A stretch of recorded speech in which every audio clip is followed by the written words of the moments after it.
Hello and welcome to the Horns and Whistles Workshop YouTube channel. My name's Mark. Thanks for joining me on this video where we're going to be looking at how to make some modifications to your 00 gauge coaching stock to just add a little bit more realism to your modelling. It occurred to me a little while ago that we as railway modellers spend a lot of time, money and effort making our locomotives more realistic by adding things like sound and lights and crew, but sometimes we don't add very much to our rolling stock to achieve the same goal. So in this video we're going to be looking at what you can do to some coaches to make them a bit more realistic, and then in another video down the line we're going to be looking at some freight stock. So what I'm going to be doing to this particular coach is adding an LED lighting kit and some passengers. Now these are available to purchase as a kit through eBay, and I'll put a link in the video description below so you can purchase one if you wish. There's two types of light available: warm white lighting and cool white lighting. So depending on the age of the coach that you are modelling will dictate which type of lighting you need. The older the coach that you're modelling, such as this one, the Swallow livery being from the 90s-ish, the more likely you are to want the warm white lighting. If you are modelling up to sort of present day, you're likely to want the cool white lighting to replicate LED coach lighting, which is now fairly standard in most modern coaches. Before we get into installing these bits, just want to talk very quickly about the coaches. There's two prerequisites for your coaches. First of all, you must be able to take the coach apart to this extent. So I've removed the body, I've removed a bogie, and I've removed the wheels from this bogie. Now I'm not going to give you a demonstration on how to dismantle this coach, because there are dozens of different coaches on the market which are constructed and manufactured in different ways, and therefore they're taken apart in different ways. So I would just be wasting your time and my time by showing you how to take this particular coach apart, because it may only relate to this particular coach. A lot of coaches are different, and in fact I've got this identical coach but in a different livery in my collection, but it was obviously manufactured by Hornby at a different time and it's glued together, so I can't do any of this. So the first prerequisite is you must be able to disassemble your coach. The second prerequisite is it must have metal wheels, and those on each axle, one wheel must be earthed to the axle, and obviously the other one would therefore be insulated, otherwise you'd get a short circuit. So on these wheels here, it's probably not possible for me to capture this in the video, but this bottom wheel here is metal on metal to the axle, so it's connected to the axle. Whereas this top wheel here, there is a little rubber bush which insulates that wheel from the axle. The same applies to this set of wheels as well. So that is the second prerequisite: metal wheels where one of those wheels is earthed to the axle, because it's through the rail, into the wheel, into the axle, and into some pickup coils that we're going to get our circuit to power the lighting. If you haven't got metal wheels, that's not the end of the world, but you will need to replace them with aftermarket wheels. If you have a look at Peter's Spares, there's lots of good options there for metal wheels that you can purchase and replace your plastic wheels with. So those are the two prerequisites for the coaches. Now let's have a quick look at what's inside before we get to installing them. So you have a packet here with your lighting kit stuff, and a packet here with your passengers. I'm going to leave the passengers to one side for a moment, and we'll have a quick look at what's in the lighting kit.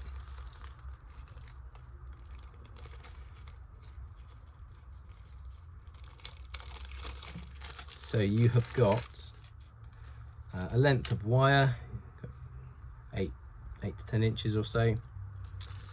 You've got your LED lighting strip, and then you've got a few bits to make your control module. So you've got a capacitor which provides your flicker-free function in these lights. You've got your bridge rectifier, which allows you to run them bi-directionally, and also means they'll run on analog and digital. And you've got a resistor just to control the brightness. And then there's two little springs here, which are your pickups, which are going to go onto those axles. Now, before we start assembling this kit and installing it, I just want to spend a brief moment talking about coaches. So here you can see we have got two Hornby Intercity coaches, and they look very, very similar. However, there's one fundamental difference. The longer one here is a scale length coach, and the shorter one is not actually to scale. And Hornby did or do make quite a few coaches that are not to scale. They're shortened just to make modelling a bit easier. Now this lighting strip here is about the right length for the longer coach. You don't want it to be going from end to end because you won't fit the coach body back on. However, I would suggest it might fit, but it will probably be too tight a squeeze to fit this entire light strip inside this shorter coach, which is not a problem. You just need to shorten the light strip. And that's what I want to point out to you. There are only specific places where you can shorten this light strip, and you can just snip it with a pair of wire cutters, but it has to be done across where you have a pair of these solder tabs here. And when you have them in your hand, you can see there's two little dashes and a little scissor mark. That is to denote that is the only place that you can cut these LED lighting strips, just by snipping there on the line or on the scissor mark. If you were to cut it elsewhere than on or over these solder terminals, what you would find is any LEDs beyond your cut point. So let's say, for example, I wanted to discard this end here and I was to cut it here. What I would find is that these two LEDs that are beyond the solder tabs wouldn't work. Whereas if I was to cut it here, your circuit in this little segment would still be complete and they would still work. So if you need to cut it down, make sure you cut the LED strip across the solder tabs where you've got the line and the scissors denoting the cut point. Also, it's worth mentioning with this particular Hornby coach, it looks to have metal wheels. However, it's deceiving because what it's actually got is plastic axles and plastic wheel bodies with a metal outer. So they would be no good for conducting the power from the wheel into the axle, into those pickup coils that we have, or we're going to fit, sorry, to our bogie. So let's get on with fitting the lighting kit. So before I actually start the assembly, I thought it would be useful to run through the tools that you're going to need to complete this job, many of which you will probably already have for your day-to-day modelling purposes. First thing that's useful to have is just a pair of tweezers, particularly when it comes to like these little pickups, for instance. It's far easier, he says as he drops it, to pick them up with tweezers than it is trying to pick them up with your fingers. So I'd have a pair of tweezers available. Some black tack. Black tack's a really useful thing to have for like sticking speakers and stuff in locomotives. We're going to use that to stick the passengers in place, and also to stick some of the lighting control module into the roof of the coach. You're going to need a soldering iron, which I won't bring on the screen because mine's plugged in warming up, and some solder. There's a lot of soldering involved in this. And you're going to need a pair of wire snippers and a pair of wire strippers to strip back the bare wire. And the first part of putting this kit together on your coach is to fit the pickups to the wheels, install them in the bogie, and attach the feed wires. So first thing we'll do is your length of wire that's been supplied, you just want to chop that in half to give you 2 lengths of wire. Don't shorten them anymore for now, we'll shorten them much later on. And then what you need to do is strip back about 1.5 centimeters of bare wire, and do that on each of the lengths. And then we're going to bring in your pickups, and I'll show you the process once, but you need to do it twice, once for each pickup. So each pickup has like a little leg just here, and what you need to do is twist your bare wire onto that leg.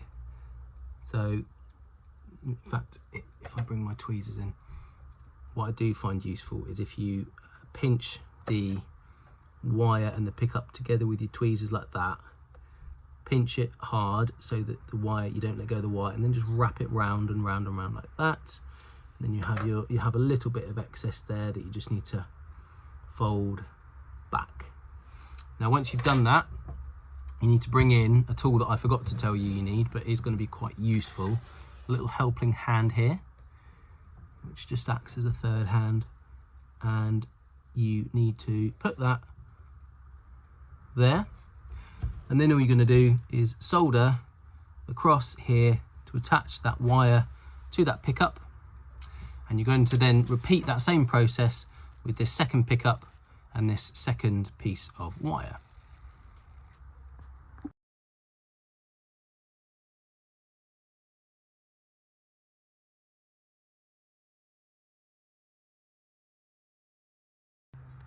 So having done that process twice, I've now got 2 pickup coils, each with a feed wire attached to them.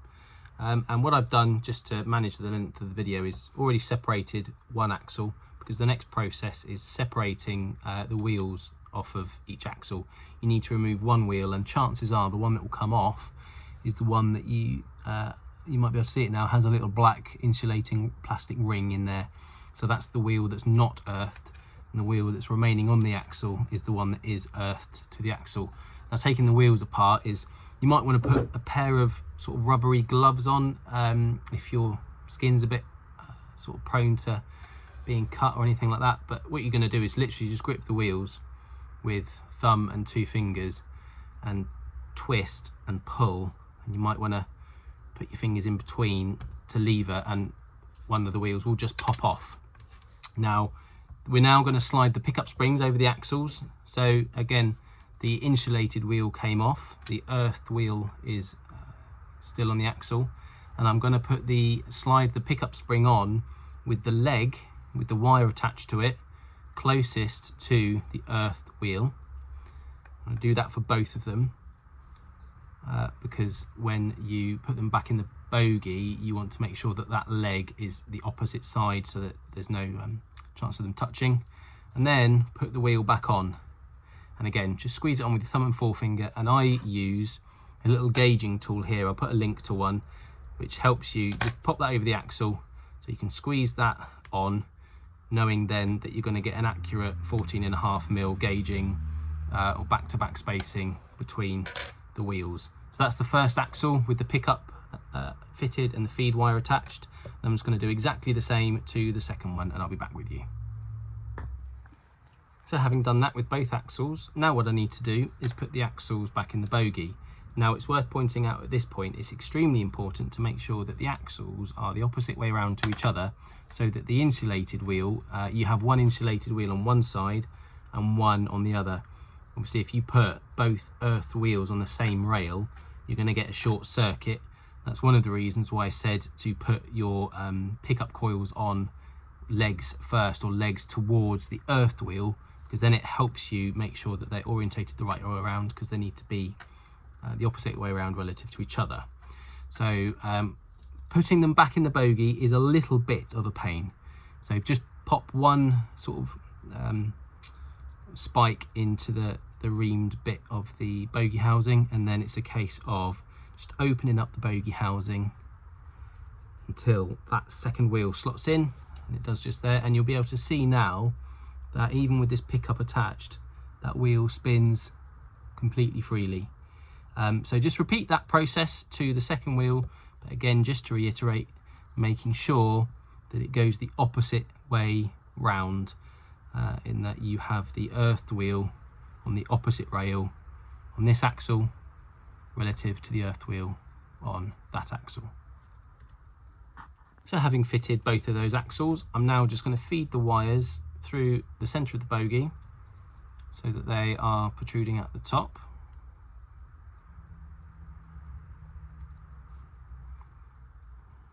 And you'll see now that when those wires are pulled through, the reason why I said the legs need to be at opposite sides, because there's no risk of them touching and creating a short. And now we can bring in the coach chassis. Now this bogie housing slots into this hole here. What I can actually do on this particular coach is feed both of those wires through that hole, because they need to come through the bottom of the coach chassis and up into sort of cavity of the coach, if you like. And I can do that on this model quite simply. Other models may not give you that opportunity, and what you might have to do is use a small pin grip drill and drill a 2mm hole near the pivot point of the bogie to feed those wires through. Again, just going back to my earlier point, coaches differ massively, so I would suggest that you treat this video as a guide rather than instructions, because you're likely to need to adapt the principles in this guide to suit your particular coach. So having popped that bogie in into its pivot point, into that hole, the wires are now coming through, so they are now into the coach housing, ready to attach to our LED lighting and the control unit, and subsequently the lights, which we will go on to assemble next. So assembling the control module requires a fair bit of soldering, and what we're going to do is connect these three components. So we've got the capacitor, we've got the bridge rectifier, and we've got a resistor. Now, if I have a look at the capacitor first of all, you see on one side there are these dashes. They denote a minus sign, and on the other side there isn't anything, and you have two legs coming out of the capacitor. One of them is on the side of the minus and the other one is on the other side. So of your two legs, one of them is a negative terminal and the other one is a positive terminal. Now, it definitely won't show up on the camera, but if you have a look at your bridge rectifier, you've got four legs coming out of the bridge rectifier, one in each corner. And then on the top is etched a plus and a minus, which is positive and negative on one side, and then two wavy lines on the other side. So the positive and the negative are effectively the DC output, and the two wavy lines on the other side are your input. Now, with that positive and negative, that needs to be lined up or polarized to the positive and negative on this capacitor. Now, there is a right and a wrong way to do this, and when it comes to the LED lighting strip as well, which we'll connect a bit later, you will see that near the solder terminals, one of them has got a negative underneath it, and then the other one has got positive underneath it. Of all of these components with a positive and negative, all of the positives need to be connected and all of the negatives need to be connected. And if you do it wrong, the whole thing won't work, and there is only one way to do this, and I will explain what that way is. So with your capacitor, with the negative facing you, now I'm going to do it backwards so that you get the right view from the camera. So with the negative facing you, you need to bend both legs over to the left. Obviously that's my right, but as I say, I'm doing it backwards for the benefit of getting the perspective right on the camera. So the negative facing you, bend the legs over to the left.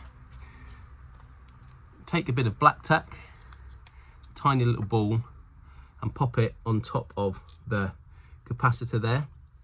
And now bring in your bridge rectifier and orientate it so the plus and the minus line up with the plus and the minus on the capacitor.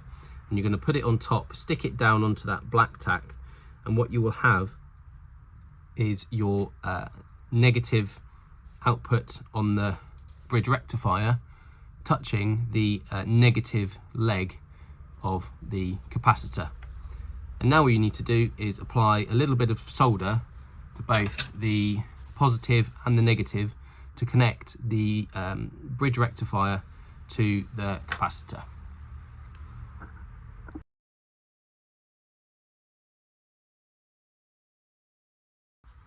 So having applied the solder to those two points here, you can see that that is now connected. And the next thing I'm going to do is solder the resistor to the negative leg of the capacitor. In truth, it doesn't matter which one you connect it to, I'm just choosing the negative. But in order to manage the size of this thing, I'm just going to cut that negative leg down. So I've got 5 or 6 mil of exposed leg to solder to, and then with the resistor, cut one of the legs of the resistor down so it is of a similar length.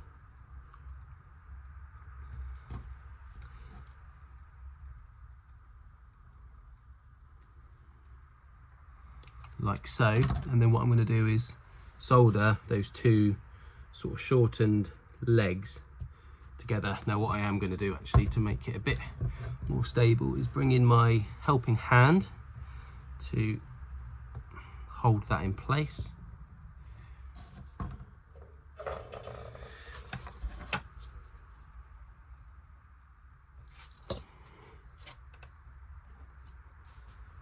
And then I'm just going to hold the two legs next to each other, solder them together.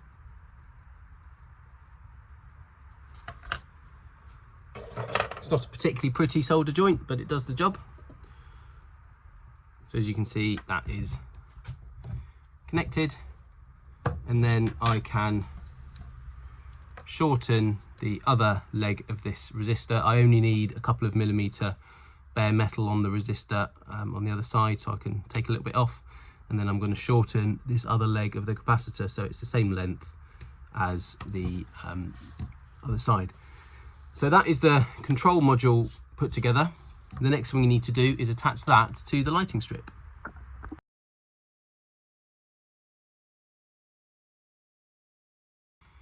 So I've got my lighting strip in a helping hand. What I need to do is turn the control module upside down, and I'm going to solder it so that it attaches like that, because what eventually is going to happen is the backing is going to be removed from this LED lighting strip, and it's going to be stuck to the underside of the roof. So this has to protrude away from the roof. Now, as I said earlier, there's only one way round this will go. So I've got my negative facing the camera, and I've got the negative terminal of the lighting strip closest to the camera. Now, let's just say I had it the other way round. If I try and put it on this end, the negative and the positive aren't lined up, they're switched round. The only way that this would go on this end is if I turned it around this way, but then the control module is on the wrong way, because then I can't stick the LED lighting strip to the roof because this capacitor is protruding towards the roof. So this will only go on this end. There's no way it will go on the other end. So if you're finding that you can't, it's not working, it's just because you're on the wrong end. So make sure your negatives and your positives are lined up. Your capacitor is protruding away from what will be the roof of the coach, and we're just going to solder these two terminals to this LED lighting strip. So just tin your terminals on there. Make sure your soldering iron is nicely tinned. I'm doing this a bit backwards, trying to do it so that you can still see it, and then just apply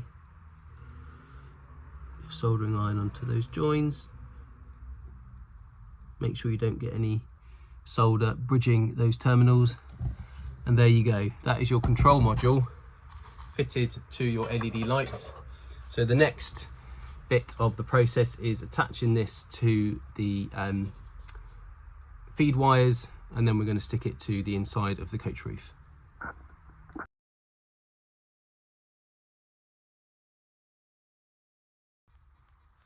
What you might be able to identify here is that I've actually bent up my capacitor so that it is effectively parallel to the LED lighting strip.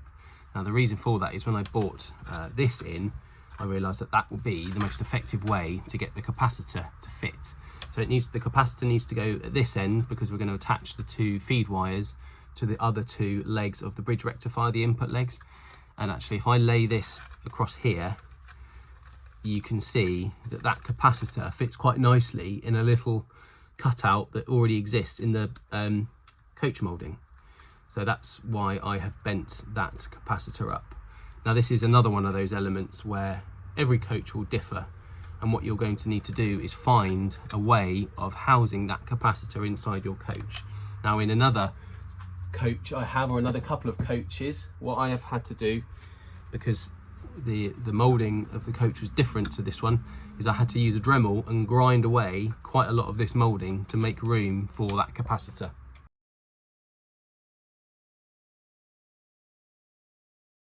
Again, this is a trial and error element of that, and you're just going to have a look and a play with your coach and see how to best make it fit, and you might have to make some modifications to the inside of your coach using a rotary tool or a sharp craft knife or something like that to create room for this. So as you can see, these feed wires are way too long. So I'm going to shorten these. Now I'm not going to shorten them to this length, because then the problem I will have is I won't have any give or flex in this in order to stick this to the inside of the roof. So I need to allow myself a good couple of inches of extra wire so that I have got the ability to stick this to the inside of the roof with those wires still attached. And then when I put the inside of the roof, or when I put the roof on the coach body, I just need to make sure that I tuck those wires away. So I'm just going to shorten these wires, making sure I've got myself a 1.5 inches, couple of inches to play with, and then strip back just a millimetre or two the end of each wire, which I then need to tin so that I can then solder them to the input terminals of the bridge rectifier. I also need to tin those terminals on the bridge rectifier. Be careful with that solder next to all of these components. There we go. And again, if I just bring in my helping hand to hold it in place. Now it doesn't matter which way round these wires go on these input terminals, so there's no need to worry about any correct polarity or anything like that. They can go either way round. So I'm just going to solder that wire to that one there, and that wire to that one there.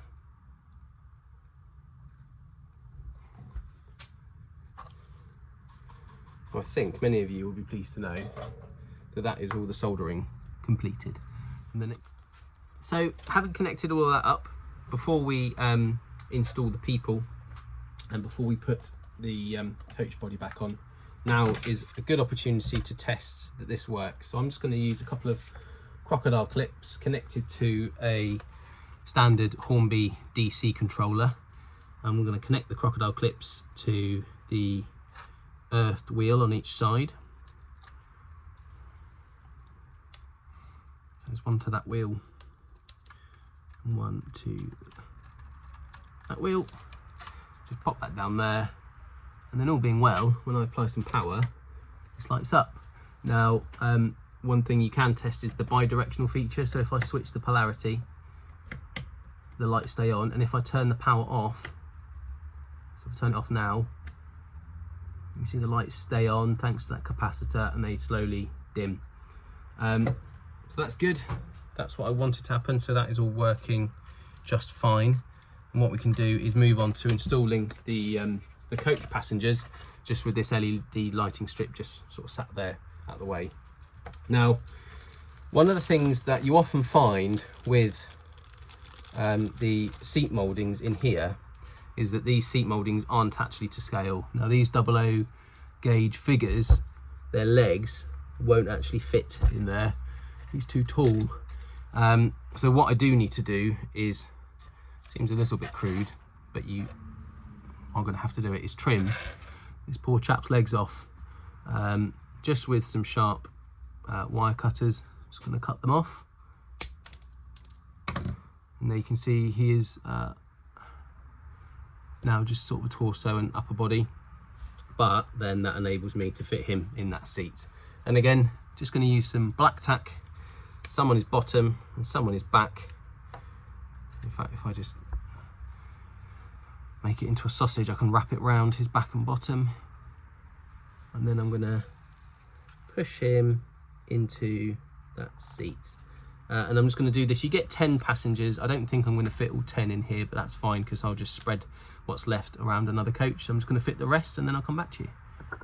So there we go. I fitted 6 of the passengers into this, what I believe is a buffet car coach, and I think that looks about full enough. Obviously, if this was a sort of standard first or second class open coach, then I would have fitted a lot more, probably all 10 of the passengers. But there they are.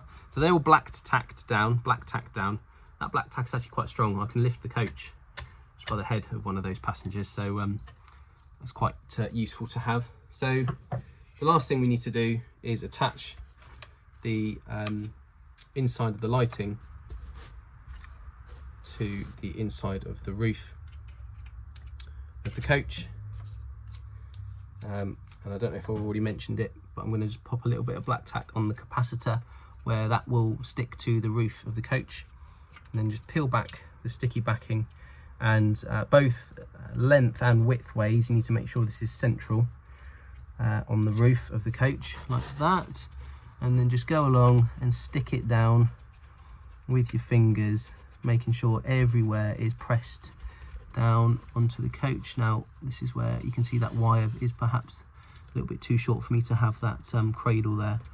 So I'll remove that cradle, press the capacitor into the roof so it's stuck there with the black tack, and then just use a little bit of black tack to stick the wire to the inside of the coach so that it doesn't get pushed down through the bogie. Wrap it around there and stick it onto there. Now this is a little bit fiddly, but there we go, that's on. Now hopefully, this one thing that's worth thinking about with the people is this person here has got her right arm raised, so I had to make sure she was sat facing that way, because otherwise her raised right arm would get in the way of me putting the body back on. The body should, and again this is perhaps a little bit of trial and error to make sure your capacitor is going to fit in the moulding of the coach, so you might struggle to get your body on first time. Thankfully this one appears to have gone on just fine. So now what we can do is get it on a layout behind a train, or as part of a train, and see what it looks like. So here we are on the layout with a few coaches, this particular one being one I did earlier. I've just got the DC power turned up. I haven't got any locomotives attached or on the layout at the moment. I'll do that in a minute. So this is on full power DC. If I switch the polarity, which you'll hear me do, you can see it still works, and if I switch the power off, you'll see that it the capacitor maintains the power for a few seconds. So let me do that.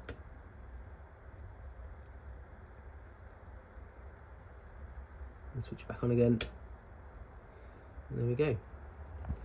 So we'll zoom out a little bit and bring these coaches through. You'll see they look quite impactful. The eagle-eyed among you may have noticed that when I finished this coach off a minute ago, I put the body on the wrong way around, but thankfully I realised that before I put it on the layout. Let that be a lesson to all of us, a lesson that I just learned. If your body of your coach is asymmetrical, make sure you're sticking everything in the right way around, otherwise it won't work. So let's attach a power and a dummy car to this and give it a spin around the layout so you can see what it looks like.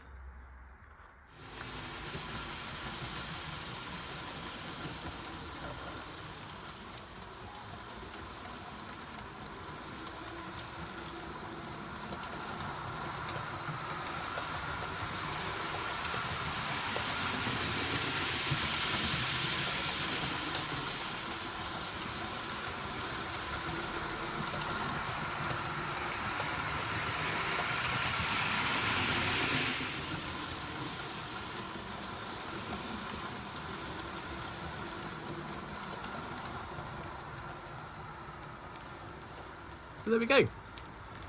A fairly simple, fairly inexpensive modification to your coaches, which can add an extra element or level of realism to your modelling. I hope that's been useful for you. Hope you enjoyed it, and I hope you find doing this to your models does really enhance your quality of your modelling and your general enjoyment. Thanks very much for watching. Take care. I'll see you next time.